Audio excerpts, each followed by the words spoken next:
ஒரு ஆசை உண்டாகும். பிறகு அந்த ஆசை இச்சையாக மாறும்.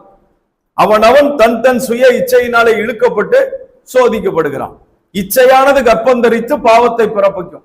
பாவம் பூரணமாகும் போது மரணத்தை பிறப்பிக்கும். அப்ப இச்சை உள்ளுக்குள்ளே வளரும். ஒரு ஆசை, தீமையான ஒரு ஆசையை நாம் வளர்க்க தொடங்கினால் அது கொஞ்சம் கொஞ்சமாக பெருகி கொண்டே இருக்கும். ஒரு நாள் அதை நாம் நிறைவேற்ற துடிப்போம்.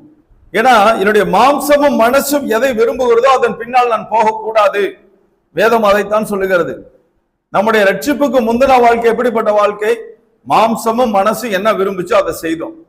ஆனால் ரட்சிக்கப்பட்ட பிறகு இப்பொழுது ஆவியானவர் என்ன சொல்லுகிறாரோ அதை கேட்டு அதன்படி செயல்படணும். அப்படி செயல்படும் போதுதான் மாம்சத்தை ஜெயிக்க முடியும். ஆவியினாலே மாம்சத்தின் கிரியைகளை அழித்தால் பிழைப்பீர்கள், இல்லைன்னா முடியாது. இப்ப இன்றைக்கு அநேகருடைய வாழ்க்கையில இந்த காரியம் இருக்கிறது. வீட்டுல போய் சொல்லிட்டு போறது,